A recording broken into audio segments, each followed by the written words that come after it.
Good afternoon, everyone. Herve Francois here with the Derosa Group. Thanks so much for joining us today. Another episode of Market Hunter Thursday with Herve. I'm going to bring Leon onto the show. Hi, Leon, good Herve. morning. Thanks very much. How are you? I'm well. Thanks for having me. So let's go ahead and get started. Again, Leanne, thanks very much for tuning in. Listen, there's a lot of cities to choose from for single family, multifamily investing. You're telling me that you do a little bit both.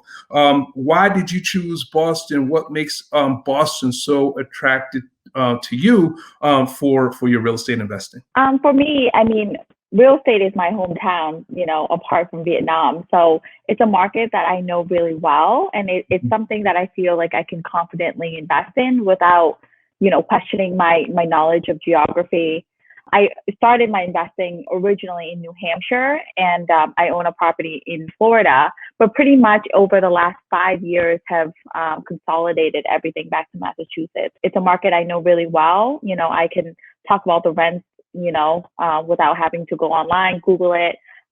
So my strengths are here. So I made the decision to have everything here. And you are a real estate investment advisor at the L Group, if I have that correct. What kind of advising of real estate do you do for your clients at the L Group? Right. So I'm the team lead of the L Group. So we're a real estate group that specializes in working with investors.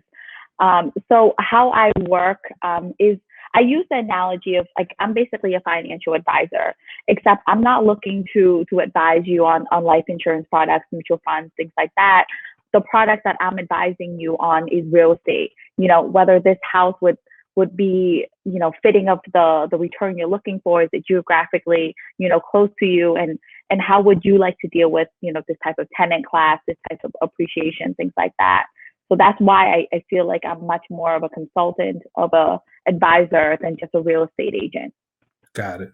That's helpful. And listen, I want to remind folks to please stick around towards the end of this broadcast. We're going to get some hot tips from Leanne, really in regards to the best way to get started in real estate investing, specifically in Boston, and tell you exactly what city we're going to next with our show. Leanne, listen, Boston has been on fire. I think there is a misunderstanding of Boston. It's just another large metropolitan city in the Northeast. And because of that, it can only be ripe and successful for investing into real estate deals that are for appreciation and not for cash flow. But in doing some research about Boston, it's actually different.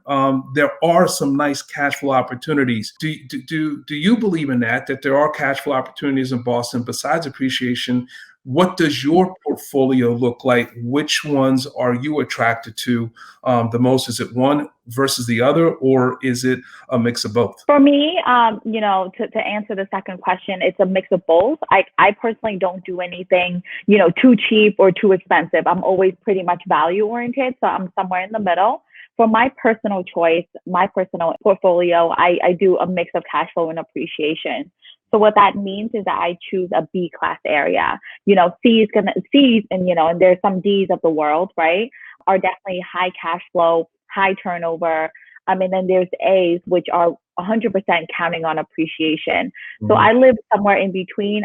Most of my properties land anywhere between 30 to 45 minutes of Boston, and I find that that's a perfect middle ground where they could possibly, commute into the city if they wanted to. But they have some major metropolises in between for their shopping, from their, city amenities that they want to.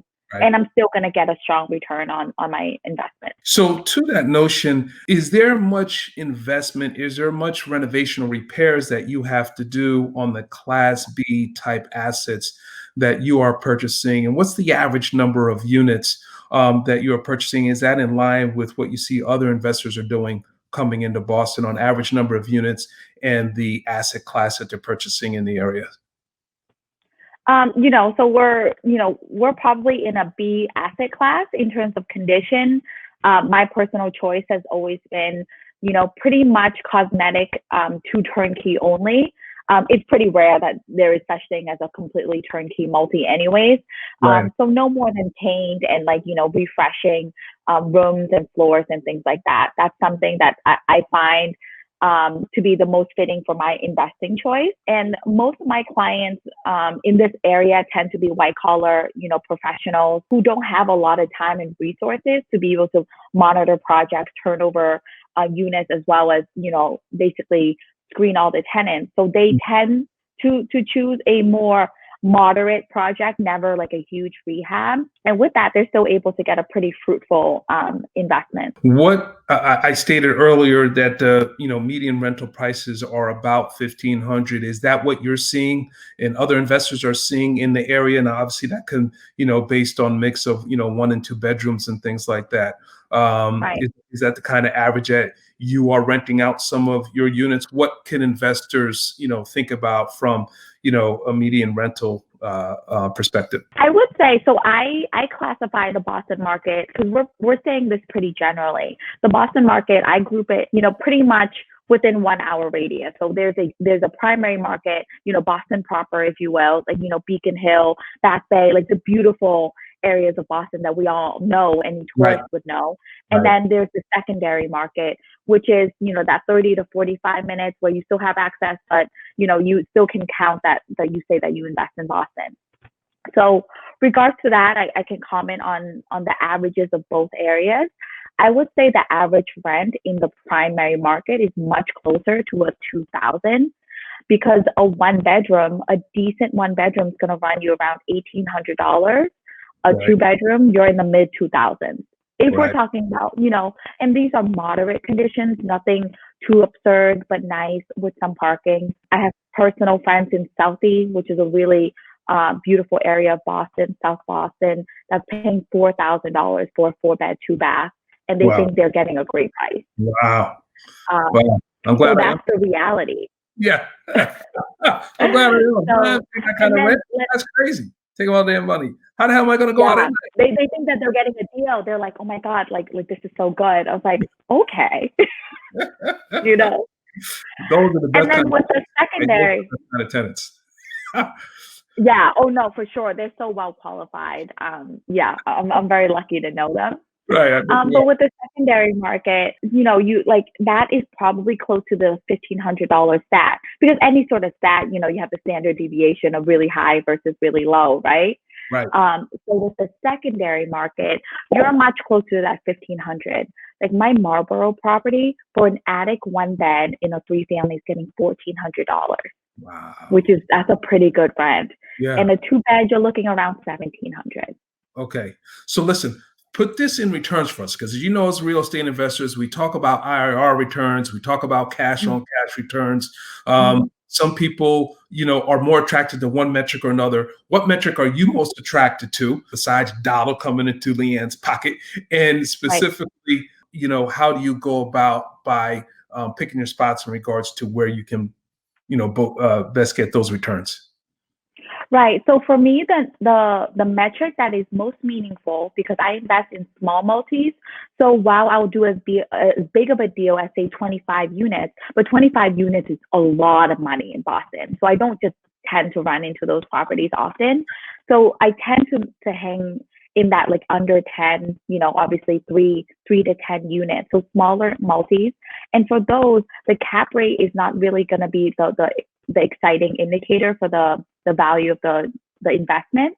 Right. So what I like to really monitor is the cash on cash return.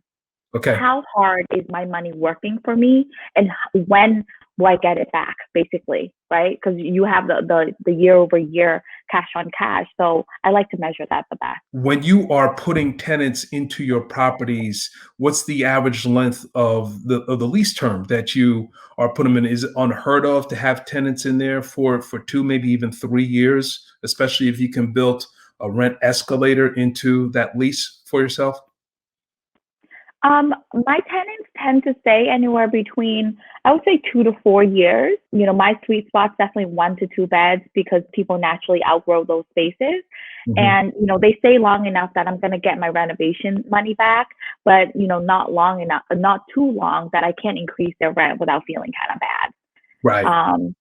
Yeah. So around, I would say 2 to 4 years is the average length. And obviously 1-year leases, is typical. Investors, one of a big issue that they always grapple with when they decide that they want to go into single family rentals, small multifamilies such as yourself, is property management, where they have to make a decision of whether they're going to do it themselves. You're going to get that call at 2 a.m. Hey, landlord, my toilet's clogged, right? Or Right.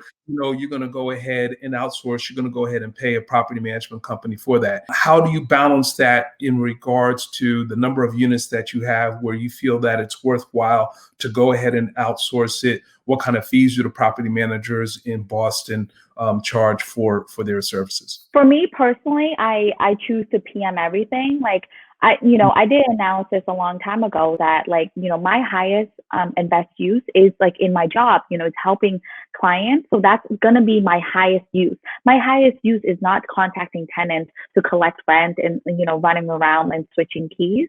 So I've made a rule that I PM everything. And I have, depending on where the area, the house is, I have certain PMs that I prefer in those markets. Oh, okay. In terms of the rates that you should be expecting, and again, we're commenting the primary Boston market versus the secondary. The Right. primary, you should expect anywhere between 5 to 7% Okay. in the secondary market because the rents are so high, Sure. right? So 7% on a $3,000 rent, and it's a condo. That's a lot of money every month, A lot of money. That's a lot of money. Yep. right? And in the secondary market, you should be expecting anywhere between, I would say 7 to 9. I don't think you would ever hit 10. 10's very high. We have to talk about financing, obviously, because that's another part of the whole supply chain and whatnot. Right. Especially if you're not going to be making outright cash purchases. You might be loaded. I don't know. And if you are, then congratulations. If you're just going to be buying these straight out of your pocket. But if you're not, what kind of financing do you look to put on your multifamilies? Do you go for hard money loans or just straight up commercial loans? Obviously, if you're over, the 4 units in a multifamily that you're purchasing. Right. I mean, for the most part, I do 25% down on any obviously investment properties. I've done a mix of things. So I've done partnerships. So this year I bought, so three properties were financed completely different. So one of it was a house hack property that I bought just a little over a year ago. So I was able to leverage 5% down, rolled in the closing costs, the classic house hack, and then I moved out in a year. So Okay. with that property, I was able to refi and reduce my mortgage, my PITI by 10%. Okay. So that was a win. That's a nice one. That's really right. Yeah, I mean, and really, I didn't have to do anything much, So it's really important just to kind of take the first step, in my opinion. Sure. With the other properties, I've done basically a mix of 2 types of partnerships. So one is just straight 50-50. Right. Straight 50-50, where he helped me identify the property and we hired a management to do that on their behalf.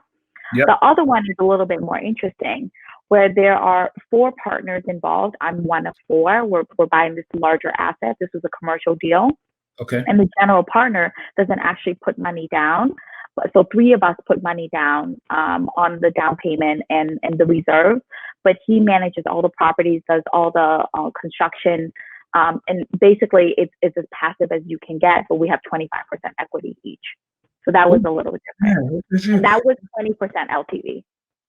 80% LTV rather, because 20% down. Right. So 20% down, you get 25% equity. And how much? What's the size of this deal? What's the size? How many units is this This is 1.4 million. So this is larger. Right. How many units will come in this? 6 with a bonus 7th. Gotcha. And it's not it wasn't a new development. It's a used purchase. Yeah, it's just a used purchase. It was obviously really underutilized. We identified it on the market. I was the agent on it, and it was, I didn't have the intention to purchase it, but I kept running the numbers because it was my job, and I was like, wow, this is a really good deal. And then one of the partners who was gonna go with it backed out because we bought right in the middle of COVID, so we closed in late March. Okay. So, in that moment, they were Right. freaking out, right? So I kept running it. And I was and I asked myself, I was like, what do you want for the long? What about now? There we go. I'm so sorry. No, ninth or 10th try. It's okay. It's all good. Right. It's So all where did I leave off? And I was the agent on the deal, right? So I was Yeah. the agent on the deal, and then they had cold feet because of COVID, and they were looking for a fourth, and it went back and forth, and I was like, you know what? This is a really good deal Yeah. because our stabilized cash on cash is 22.5%. Wow. Wow. That's a home run right there. Yeah. Yeah. They say there's no money in Boston. I keep finding it. You don't want people coming up to Boston. Now I see why. Right. Now I see why.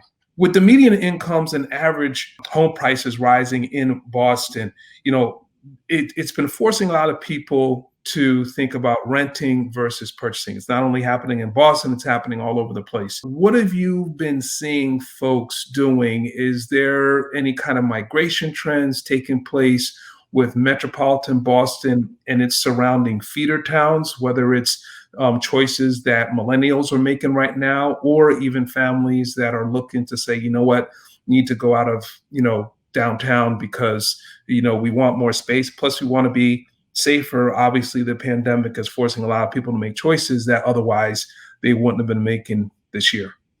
Right. So for me, I definitely in that March, April, I didn't believe in this urban exodus. I was like, people will come back, but then as we're staying inside our homes a little bit longer, it really quickly became a very realistic reality. Right. So I definitely have seen that firsthand because we have condo units in the city that don't move because there's a smaller buyer pool. So I definitely have experienced that. I see that the average price that everybody talks about is really in the suburbs and single family homes and other properties that are outside the city. So for the first time, the urban units are on sale. Units in Boston, if we're talking about condos, have been down as much as 5 to 10% in certain areas.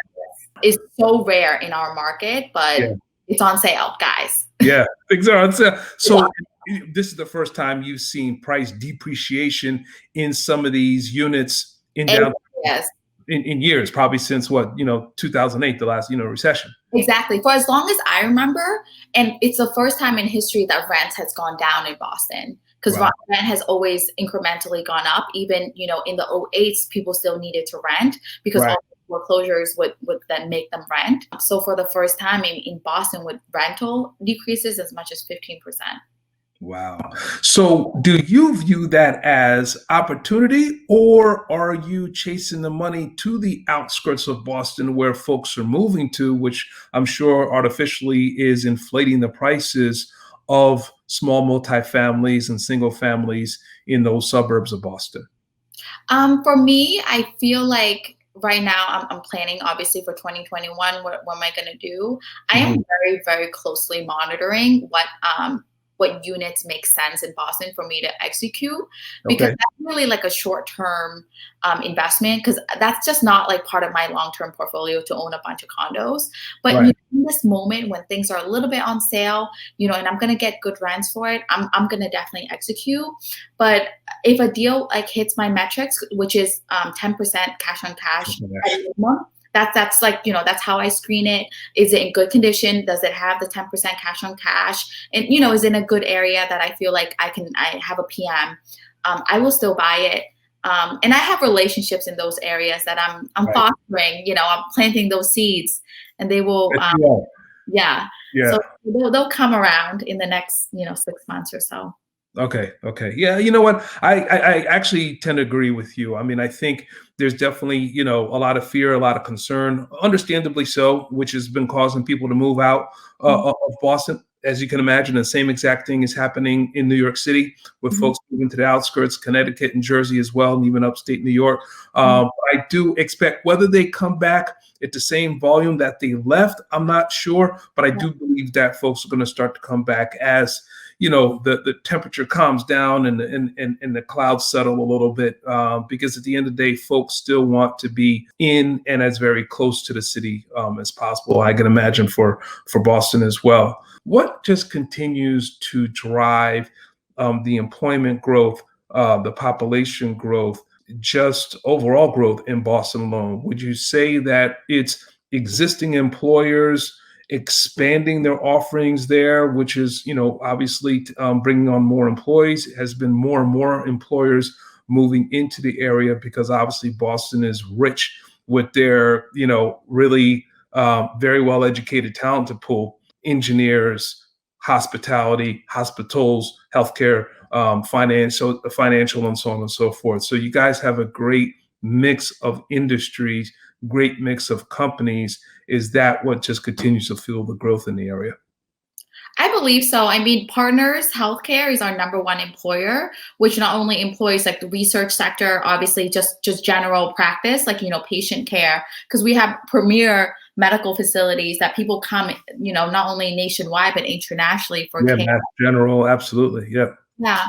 And then obviously, like Kendall has really exploded, Kendall Square, which is Cambridge, over the last 5 years, because MIT has really taken up a lot of that market share in real estate there because they are expanding. They're starting their AI program very soon. It's the first AI university. Wow. Yeah. So, I think, to basically echo what you're saying, right? Research, medicine, definitely the academics, right? Like, so any Right. sort of education sector and all those international student housing, those are major drivers of our economy. And for the most part, I feel like we haven't really seen a large shift in terms of like an economic downturn during this time. Right. Poverty, is a little bit, everywhere, but for the most part, I feel really blessed and well insulated, in spite of everything. That's great to hear. That's great to hear. Leanne, where have investors been coming from recently that have been investing in Boston real estate? Do you believe it continues to be majority of the investors are local? Have you been seeing more and more outside money coming in? For my core business, I would say that my clients tend to be local. Okay. People who might like, be some sort of like a relationship like you, where they had lived in that area before and are coming back because they felt like exhausted by their state or wherever Right. they've been investing. For the most part, it's been local-ish. Okay. And never just somebody who just picked a place on the map and said like, I gotta invest in real estate. Right. Gotcha. Listen, we are kind of nearing the end here. So a couple more questions. If I want to get started, if an investor wants to get started, they're out of town, they want to invest small, so I use some small multifamilies in Boston. How do you recommend? How do you suggest? We know this is a big relationships business, right? So how do you recommend that they get started investing in Boston? I'm a huge believer in this house hack strategy, being able to leverage the FHA owner occupied loan. In Massachusetts, we obviously have FHA, which is nationwide, but we Yep. have a program called Mass Housing, which gives you favorable rates. I mean, some of my clients are getting as low as 2.5% rate for a 3-family.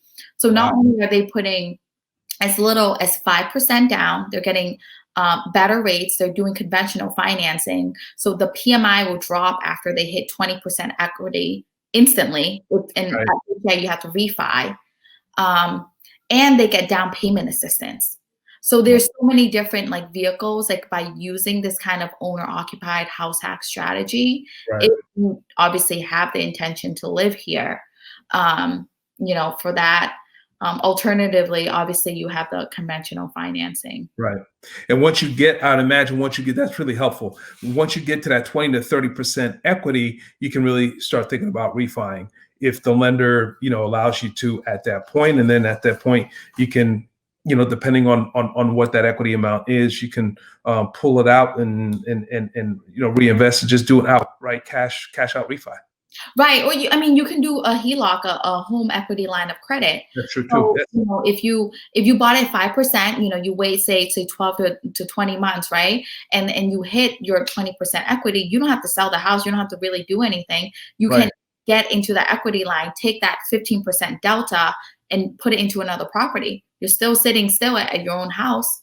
Right. You have that asset. Right. And you're collecting your monthly cash flow to go ahead and pay off that HELOC, pay down that HELOC, and then you prime the pump and do it all over again.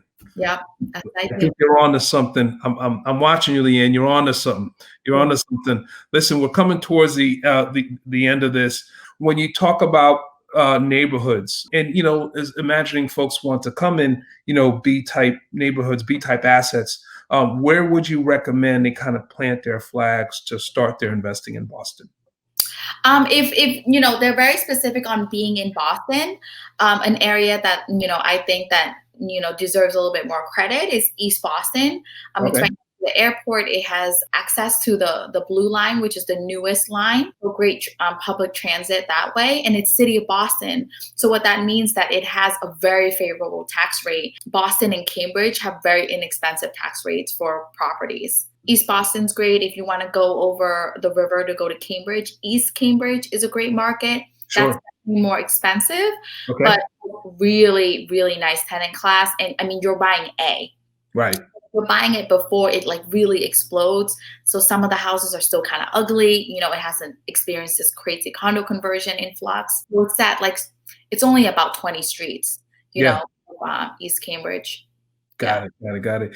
Do you, and I should have asked this to you early, do you venture into student housing as well? I mean, again, half of Boston's population is students. Mhm. You got my Boston College up there and all those other universities, but do you venture into student housing? I got to imagine there's opportunities for investors that may have interest in student housing.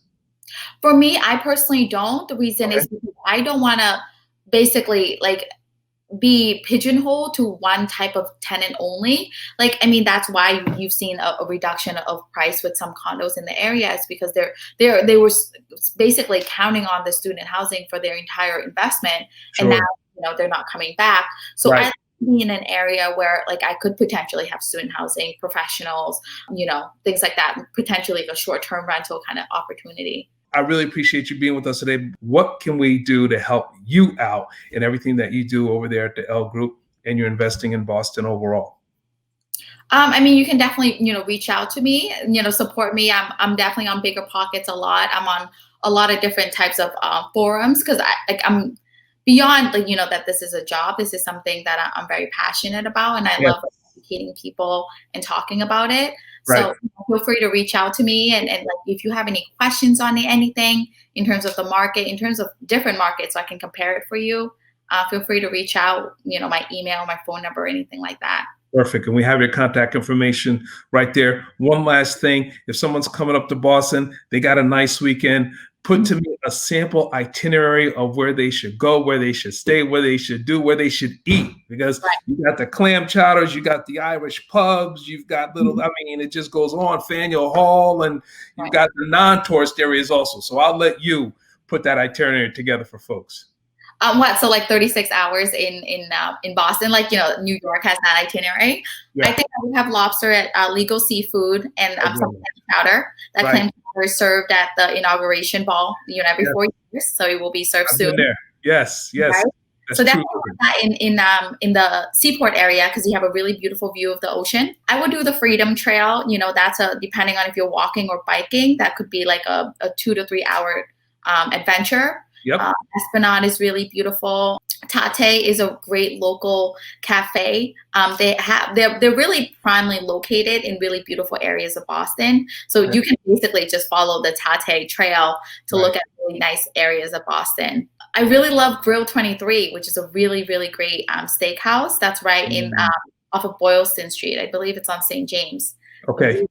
Great service, so professional, and they give you a lot for your money. Again, thanks so much for tuning in today. Stay well, and I'll speak with you next week. Take care. Thank you. Thanks for having me.